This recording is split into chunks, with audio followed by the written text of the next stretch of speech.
Welcome to సినీ జోష్. నేను మీ మహా. హలో విశ్వదేవ్ గారు. 35 ఒక చిన్న కథ కాదు, దానికి నేషనల్ అవార్డు రావడం జరిగింది. అలాగే చైల్డ్ ఆర్టిస్ట్ మీరు ప్రొడ్యూస్ చేసిన మూవీకి అండ్ మీరు యాక్ట్ చేసిన మూవీకి ఇంత పెద్ద అవార్డు రావడం. Absolutely unbelievable. అండ్ మేము ఎప్పుడు సినిమా చేసినప్పుడు కూడా ఇట్లా నేషనల్ అవార్డు వస్తుందేమో అన్న ఆలోచన ఎప్పుడు రాలేదు.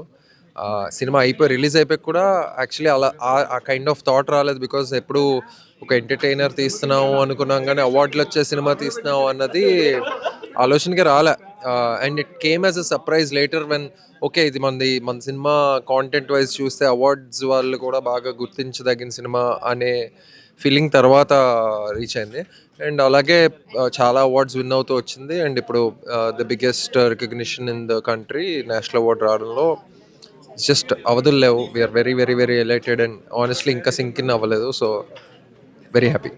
యాక్చువల్లీ మీరు డైరెక్టర్ గారు కథ చెప్పి చాలా మంది దగ్గర వెళ్ళడం జరిగింది, కానీ మీరు విన్నప్పుడు ఈ కథను మనమే ఎందుకు తీయకూడదని మీరు అనుకోవడం జరిగింది. అండ్ దాన్నే ఇప్పుడు నేషనల్ అవార్డు వరకు తీసుకురావడం జరిగింది కదా.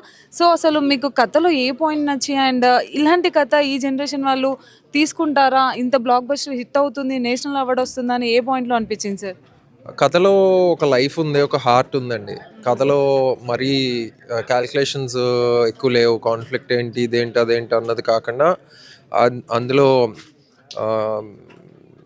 ఒక లైఫ్, ఒక హార్ట్, ఒక సోల్ అంటారు కదా, అది ఆ కథ నాతో మాట్లాడింది. ఇన్ ద సెన్స్, నేను కథ విన్నప్పుడు I felt the story more than బ్రెయిన్తో ఆలోచించలేదు. కథని విన్నప్పుడు మనసుకి హత్తుకుందే కదా. సో అదే దాని పవర్ ఎక్కువ దూరం రెజొనేట్ అవుతుందన్న ఒక కాన్ఫిడెన్స్ ఇచ్చింది. సో అండ్ ఇలాంటి కథలు అసలు రావట్లేదు, చేయట్లేదు, ఎవరూ పట్టించుకోవట్లేదు. సో ఇది చేయాలనే ఒక ధైర్యం, ఆ కథ నన్ను మూవ్ చేసిన దీని నుంచే వచ్చింది. సో విన్నప్పుడు ఎన్ని ఎమోషన్స్ అయితే నేను గోత్రూ అయ్యానో, అందరూ ఇది గోత్రూ అయితే బాగుంటుంది అని ఒక చిన్న అదే స్ప్రెడింగ్ ది హ్యాపీనెస్ లాగా ఫీల్ అయ్యి, ఇది అందరూ వింటే బాగుంటుంది కదా, అందరూ చేస్తే, అందరూ ఎక్స్పీరియన్స్ చేయాలి కదా అన్న ఆలోచన నుంచి పుట్టింది.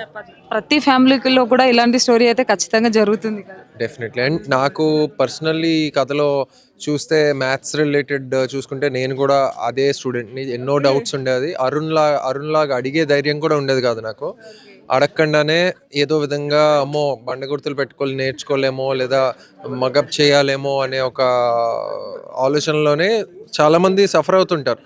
యాజ్ ఎ కిడ్ అడిగితే ఎవరైనా ఏమైనా హర్ట్ అవుతారా, ఎంబారస్ అవుతారా, ఐ మీన్ మనం ఎంబారస్ అవుతాం, ఎవరైనా ఎగతాళి చేస్తారా అనే ఫీలింగ్ ఉంటుంది ఒక క్వశ్చన్ అడగాలంటే. సో దాని మీద ఒక సినిమా వస్తుందంటే ఒక మార్పు తీసుకొస్తుంది, ఇంకోటికి ఆ ఫియర్ లేకుండా ఎంతో కొంత హెల్ప్ చేస్తుందనే ఒక ఫీలింగ్. రెండోది, అందులో ఉండే ఫ్రెండ్షిప్స్ కావచ్చు, అవన్నీ కూడా ఎంతో కొంత నా లైఫ్లో జరిగినవే. పవన్తో జరిగింది నాకు, నా ఫ్రెండ్ సిద్ధుకి వెరీ సిమిలర్ స్టోరీ ఉండేది. వాడు అంటే అవన్నీ బ్యాక్ హ్యాండెడ్ ఫీలింగ్స్ అనమాట. తను చాలా బాగా చదివాడు, నేను అంత సరిగ్గా చదివాడిని కాదు. మా ఇద్దరు ఫ్రెండ్షిప్ చూసి టీచర్లు తట్టుకోలేకపోయారు. వీళ్ళు ఎలా అయినా విడగొడదాం అని ట్రై చేసేవారు కొంతమంది. సో అవన్నీ ఏంటంటే మా లైఫ్లో అయ్యాయి. చూసినప్పుడు అరే ఇదేంటి అంటే నా స్టోరీ అన్న కానీ అందరికీ ఇలాంటి స్టోరీస్ ఉంటాయి కదా. సో వాళ్ళందరూ కూడా రిలేట్ అవుతారని ఒక ఫీలింగ్. చాలా ప్రతి ఒక్కరి లైఫ్ లో కూడా మ్యాథ్స్ అనేది చాలా బిగ్ రోల్ ప్లే చేస్తుంది. ఎందుకంటే ఆ టేబుల్స్ నేర్చుకోవడం, ఫార్ములా ట్రిక్కీగా ఉంటుంది. మ్యాథ్స్ అందరికీ అర్థం కాదు అంత ఈజీగా. దాని మ్యాథమెటిక్స్ స్టార్ట్ అవ్వక ముందు ఏంటి అనేది ఎవరికి తెలీదు. దాని బిఫోర్ జీరో ఏంటి, ఆఫ్టర్ ఇన్ఫినిటీ ఏంటి అని ఇలా రకరకాల క్వశ్చన్స్ ఉండే ఒక కాంప్లెక్స్ మెకానిజం మ్యాథమెటిక్స్.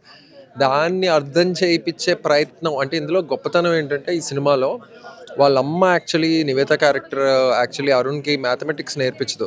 ఆ మ్యాథమెటిక్స్ నుంచి ఉన్న ఫియర్ని రిమూవ్ చేయడానికి ఒక చిట్కా లాగా తను కొన్ని చెప్తుంది. సో ఇంకా సినిమా చూసిన వాళ్ళందరికీ ఏంట్రా అంటే, that is the greatest thing. మనకి మనం సమస్యను ఎదుర్కొనే బలాన్ని ఇవ్వడమే ఏ మనిషి అయినా ఇంకో మనిషికి చేయగలడు. అలాగే ఈ సినిమా ఎన్నో మంది అరుణ్ లాంటి వాళ్ళకి, ఎంతో మందికి ఆ చిన్న బలాన్ని ఇస్తుందని ఆశిస్తూ thank you. Thank you sir, thank you so much.